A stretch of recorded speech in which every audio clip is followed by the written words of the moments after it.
La Dame Blanche, si jamais vous ne connaissez pas, ce n'est pas un seul, mais plutôt un type de fantôme, d'esprit, qui a été aperçu plusieurs fois partout dans le monde et à plusieurs époques différentes. Selon les versions, ça peut être une jeune femme, comme une vieille dame, habillée en robe blanche, avec parfois un bon ou alors un mauvais présage. Si on rentre dans son jeu, elle aurait une approche plutôt protectrice, et si à l'inverse on l'ignore, elle attirerait le mauvais œil. Vous avez aussi des histoires à propos de dames blanches annonciatrices, avec les fameux gants blancs et gants noirs pour annoncer un mariage ou un décès dans la famille. Mais là où les histoires vont plus ou moins se ressembler, c'est sur la vie des dames blanches, qui se termine sur une mort violente.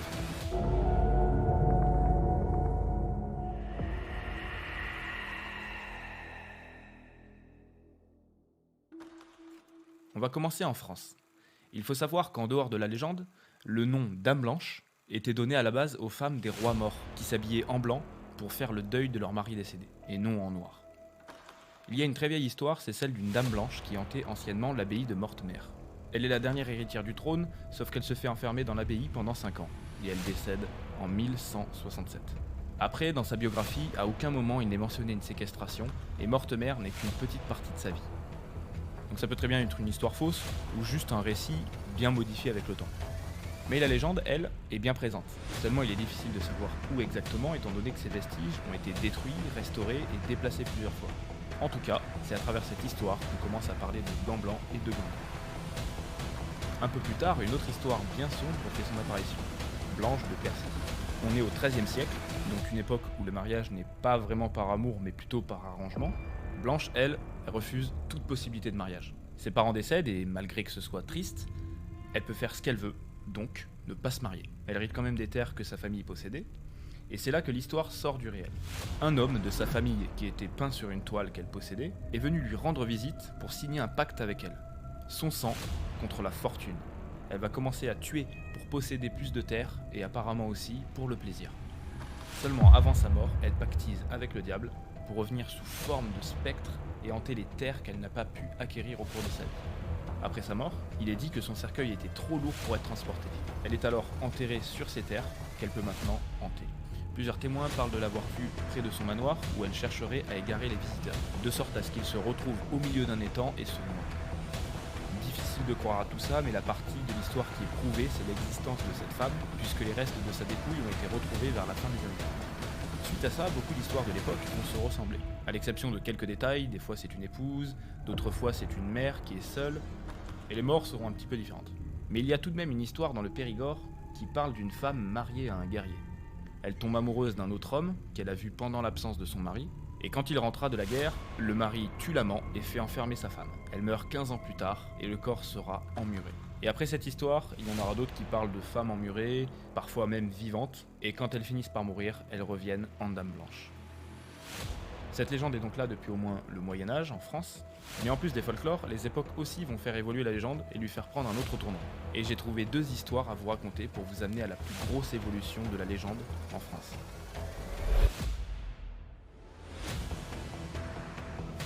Personne n'est tout à fait d'accord sur la date précise de cette histoire, mais ça se passe entre 1740 et 1760, dans le Morbihan. À ce moment-là, c'est Jean de Trécesson qui tient le château du même nom. Et sur son territoire, à ce Jean, il y avait des chasseurs qui venaient chasser de manière tout à fait illégale.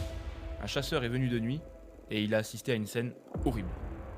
Il voit des hommes arriver en carrosse, ils font descendre une femme en robe blanche, ce sont ses frères, qui sont là pour l'exécuter. L'exécuter parce qu'elle aurait déshonoré sa famille bourgeoise par ses fiançailles. Elle est enterrée vivante, sous les yeux du chasseur. Il fuit, il rentre chez lui, il raconte l'histoire à sa femme, et elle le persuade d'y retourner. Du coup, ils partent réveiller Monsieur de Trécesson dans son château, mais d'abord, ils vont devoir attendre l'ouverture des portes. Après quoi, Jean part avec eux à la recherche de la tombe pour déterrer la fiancée. Malheureusement, elle n'a pas survécu. Des hommages lui seront faits et resteront plus d'1 siècle au château. Depuis, elle y réapparaîtrait sous les traits d'un fantôme que l'on appelle aujourd'hui la Dame Blanche, du château de Trécesson. Et sur cette route, à quelques kilomètres de Chaparayan, Maurice aperçoit la silhouette d'une femme en robe blanche et aux cheveux bleus. Il pleut dehors, alors bien sûr il l'invite à monter et elle s'installe à l'arrière. Il lui demande où elle va et elle lui répond qu'elle veut juste rentrer chez elle, à Chaparayan. Il roule alors dans cette direction jusqu'à un virage qui commence à inquiéter cette femme, où elle lui demande de faire attention. Lui, il n'est pas plus inquiet que ça puisqu'il connaît très bien la route, mais elle continue et elle hurle qu'une femme est morte ici il y a 7 ans. Alors il essaie de la rassurer, mais au moment de retourner la tête pour lui parler, elle n'est plus là. Lui devant ça, il panique. Après le virage, il s'arrête sur le bord de la route. Il regarde partout. La route, la voiture, la banquette arrière, le coffre. Plus personne. Mais alors il faut savoir que cette histoire, à cet endroit très précis, n'est pas un cas isolé. 7 ans auparavant, des personnes relatent un accident mortel sur cette route, la route nationale 90. Un témoignage en particulier nous intéresse. Un témoignage qui date de 77. Toujours la nuit, toujours de la pluie. Un autre chauffeur, un médecin, invite une jeune femme dans sa voiture. Seulement lui, il a été jusqu'à la ramener chez elle. Pas de disparition, il la ramène bien devant chez elle. Sauf, petit détail, elle n'a pas son parapluie. Du coup, lui, il lui prête le sien et il attend. Et elle ne revient jamais. Alors il va aller sonner, et c'est une vieille femme qui ouvre la porte. Il explique son histoire, avec les détails sur la fille, et cette dame lui explique qu'il s'agit de sa fille, et qu'elle est morte il y a 2 ans sur la route. Elle va jusqu'à lui montrer une photo, et c'est le sosie parfait. On parle parfois d'un couple et non d'une vieille dame, mais la chute de l'histoire reste la même. Cette histoire a attiré mon attention, mais il faut savoir que c'est ce genre d'histoires qui vont alimenter le folklore en France. Ces histoires qui se ressemblent, et ça sur plusieurs villes, plusieurs routes. Une liste longue où je pourrais vous citer Montpellier, Caen, Compiègne, etc., etc. Mais en général, les personnes interrogées, même séparément, racontent la même chose et ne sont jamais revenues sur leurs propos. Forcément, les histoires déclinent légèrement comme l'âge ou la façon de mourir de la femme en blanc, plus ou moins qu'elle aurait de bonnes intentions, mais au final, en regroupant toutes ces histoires, ça donne une nouvelle version, une version moderne à cette légende. Avec l'arrivée des voitures, les dames blanches sont maintenant sur la route, la nuit, et font de l'autostop. Plutôt début 19e, globalement sur des femmes fiancées décédées avant leur mariage. L'Amérique a eu le droit à l'évolution de l'autostoppeuse, elle aussi. Il faut savoir que la légende a énormément gagné en notoriété dans les années 30, en tout cas aux États-Unis. Et ça, c'est parce qu'une histoire connue à Chicago appelée Resurrection Mary a bien fait parler d'elle à l'époque. L'histoire se passe dans un bal étudiant, une jeune fille se dispute avec son petit ami et elle refuse qu'il la ramène chez elle. Elle rentre du coup à pied, toute seule. Sauf que plus tard dans la nuit, elle se fera renverser sur la route par un chauffard dont on n'aura jamais l'identité, seulement des théories. Mais comme pour l'identité de Marie d'ailleurs. Et c'est de là que partent toutes les histoires, la légende est presque identique. Ce sera toujours une autostoppeuse qui monte dans une voiture et qui disparaît. Mais cette fois-ci, elle demande à s'arrêter au cimetière. Et c'est l'historien Richard T. Crowe qui va développer la théorie que Resurrection Mary n'a pas changé physiquement. Qu'elle a toujours l'apparence qu'elle avait avant sa mort, mais qu'elle évolue mentalement, et dans le mauvais sens du terme. Il faut savoir que les témoignages sur cette histoire sont très nombreux, des dizaines et des dizaines entre les années 30 et aujourd'hui, et ces témoignages évoluent eux aussi au fil des années. Marie est passée de passagère silencieuse à hystérique. Elle ne demande plus à s'arrêter mais saute carrément de la voiture en cours de route. Quelques dépositions aussi parlent d'une femme qui danse au milieu de la route. En bref, le fantôme d'une folle. Après cette histoire, aux États-Unis, la version autostoppeuse des Dames Blanches, bien qu'elle soit déjà connue, commence à se propager de plus en plus. Cela dit, tout au nord de l'Amérique, les histoires sont bien plus vieilles. Les histoires d'amour concernant les Dames Blanches sont très nombreuses, mais au Canada, cette histoire date de 1759, et elle est toujours racontée. Encore une fois, tout commence bien, un mariage est prévu pour notre Mathilde, mais son fiancé avant le mariage est appelé à combattre l'offensive des Anglais contre la bataille de Beauport, et il y perd la vie. L'histoire veut que Mathilde n'encaisserait pas la mort de son fiancé, elle se suicide dans les chutes de Montmorency, en robe de mariée. Son fantôme aurait été aperçu depuis, près de la chute, ou encore sur le champ de bataille de Beauport. Elle revivrait éternellement son suicide à la recherche de son fiancé mort. Il existe plein d'autres légendes en Amérique, comme la Llorona par exemple, qui enlève les enfants pour les noyer. Car de ce que j'ai pu lire, la Dame Blanche existe partout dans le monde. Elle possède du coup plusieurs apparences, puisque chaque culture, chaque peuple, au cours des années, ont leur version bien spécifique de cette légende.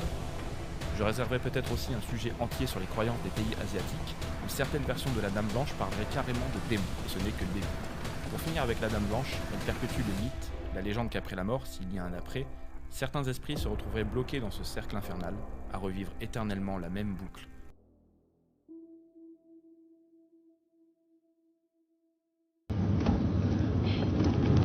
Olha a minha vizinha, meu. Vou usar, vou usar. Pá, se ela parar, ela está aqui sozinha. Estás parvo, ok? Continua, Tiago. Ela está aqui sozinha, não. Pai, eu digo que eu tenho a ver com estranho, isso. ok. Para, deixa vir, já que pode ser ajeitosa. Não sei porquê. Deixando. Boa noite. Olá! Boa noite. Quando é que vai? Onde é que vai? Está bem? Pode ir? É meu? Siga. Não, estás bem?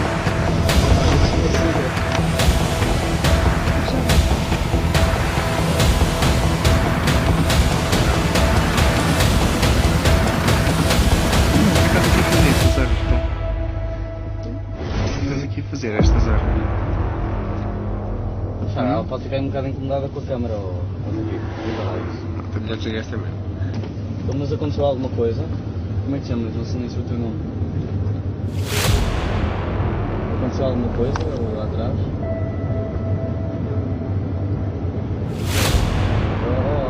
Estás com essa merda ligada outra vez, não está? Pá, David. Desliga lá isso. Mas tu dizes que não queres ver nada? Nada. Ali água.